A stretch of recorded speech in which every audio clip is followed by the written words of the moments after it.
Granny Claymore, a serial story by Izzy Medrano, read for you by the author. Episode 1. Freezing water roared, pounding in a rough crescendo on the head of the ancient warrior. The falls pelted her scalp, plastering the short white hair to sun-spotted pate.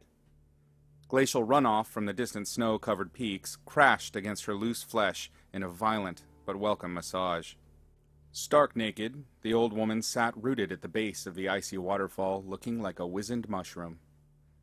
She perched on the largest of several flood-worn rocks, still as any of their number.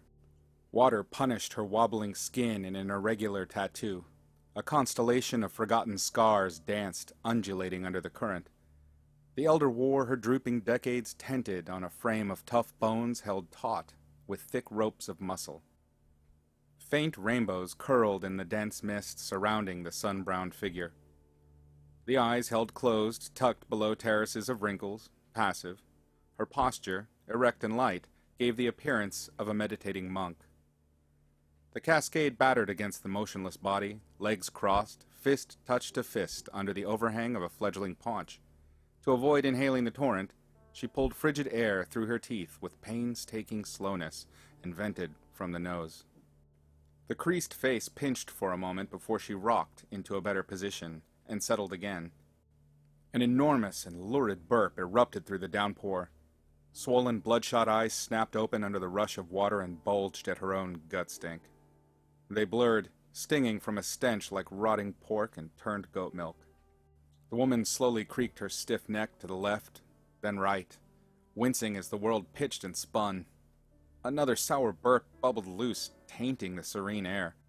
The rank miasma of her own surly acids pitched her stomach again. She leaned to her side under the falling river. Bile dripped from her lips as her gorge rose, joining the deluge.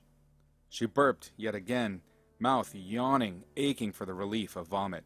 Yet nothing came but acidic croaks. The old woman forced retching noises, trying to expel the noxious, half-digested gallon of beer in her gut. Again, nothing.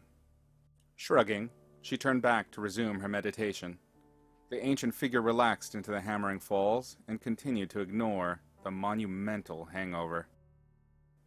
Feeling clean, if not exactly fresh, the old woman swam, then waded to shore through the turquoise water. Her trunkish calves quivered as she tromped through the riverweed, where the scent of wild mint curled into her nostrils. She groaned as she stooped and grabbed a clutch of the fragrant herbs.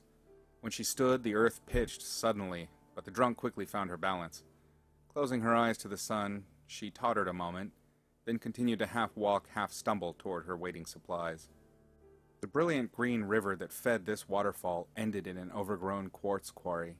Glittering monoliths of gray and white shimmered in the morning light.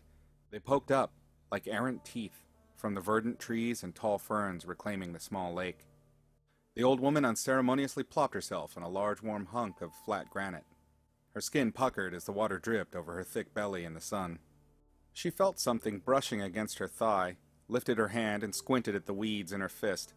After a few confused blinks, she remembered, and then began beating her thighs, her stomach, and her chest with the long-stemmed herbs.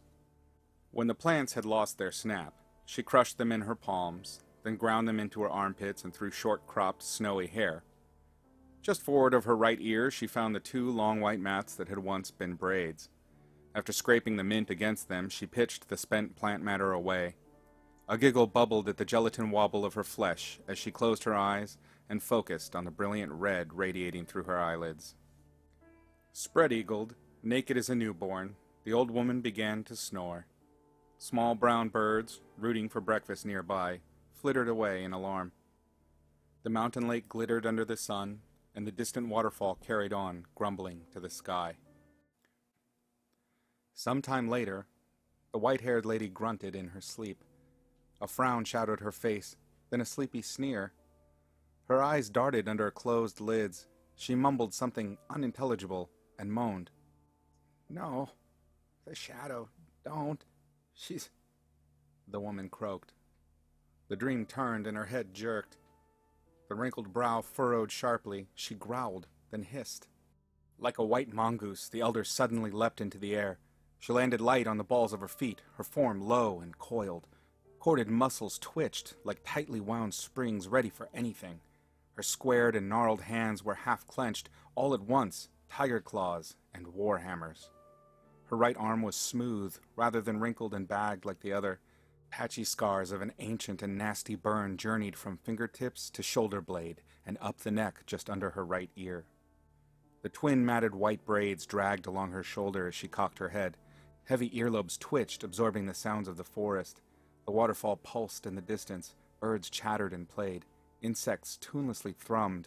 High above, green leaves burbled in the trees as wind slithered among the branches. Once dull, the eyes glinting under the folds of flesh were clear, alert, and pure aggression. She remained frozen for a moment, ready to strike through mountains. Then she hitched. Her razor focus slid, and the murderer's gaze collapsed, becoming glassy. "Stupid," she said to no one, sniffling. Worn knuckles dabbed at the creases of her eyes. The gravel crunched when the old woman dropped from her rock perch, pleased to find she was much steadier now. Tucked under the slab of her napping stone were her clothes, hide boots, and a long object wrapped in a sheepskin. Part of it glinted dully in the shadow. The naked woman crawled half under her hiding spot, retrieving the lumpy bundle of clothing. She pulled free the light fabric of her underclothes and wrapped her hips in a crude loincloth before binding her breasts snug against her chest. After donning the hide pants and a long-sleeved linen jerkin, she laced her boiled leather bracers to her forearms. Finally, the drunkard hugged into her heavy traveling vest. Grunting, she plopped on her rump, picked her toes for a moment, then wrapped her feet in a smooth cloth and slid into her road-beaten boots. She groaned a complaint as she rose, dusted off, went through a familiar routine of creaky stretches, and at last stooped to retrieve the greatsword. The old woman stood only slightly taller than a lumberer's cartwheel. She was human, but short and a little thick. At a distance she could understandably be mistaken for one of the small folk, farmers and craftsmen that kept to themselves far, far to the south. The weapon she pulled from beneath the large rock towered a foot taller than she, almost 6 feet long. Sheepskins wrapped the huge sword in a tight scabbard. The woolen interior completely enveloped the blade from tip to cross. Strapping expertly bound the leather sheath. A double-handed hilt, the only clue that the tall object she hefted was a sword, rose from its permanent scabbard and twinkled in the sunlight. The handle stood plain, erect, inglorious. A weapon well crafted, smithed from a pale, dully glinting metal. Each side of the crossguard hove straight, terminating in a faceted open metal ring. The grip was fine and comfortable, wound with thick straps of strangely textured leather. Crowning the sword's length, a pommel constructed of another simple O. Though much larger and heavier, it bore the same rough, hammered faceting. The old woman planted the sheathed tip of the great weapon on the ground and brushed the scabbard free of dust. She smiled, a wry grin at the wrapped thing as though greeting a dear friend. Plucking a square of dirty cloth from her vest pocket, she polished each of the 3 rings with care. She hefted the massive sword comfortably and settled the flat of the wrapped blade against the groove of her clavicle. The elderly warrior moved from the rocky clearing and picked her way through the high ferns. The fronds scraped at her clothing as she tracked her drunken ambling path back through the verge. When her feet finally rediscovered the rutted road, she squinted up at the dusty sun. Flies buzzed on small towers of nearby horse dung. It was early afternoon, but she had developed a thirst only a clay mug of cool beer might slake.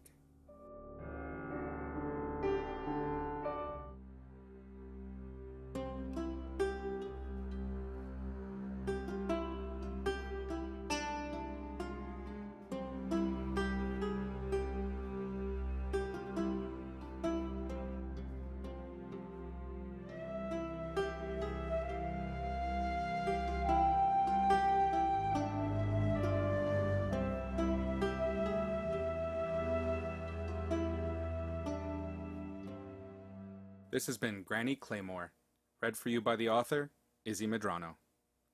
Thank you for listening. This has been an audio production from izzymedrano.com. Whether you're supporting my endeavor to maintain the highest quality painting tutorials, where I distill painting knowledge into clear and logical lessons, or you're plinking in my tip jar to support my badass stories, comics, and more, I'm supremely grateful you took the time to stop by. For the latest updates on lessons and my ongoing IPs, head on over to izzymedrano.com. As always, paint smart, paint sexy.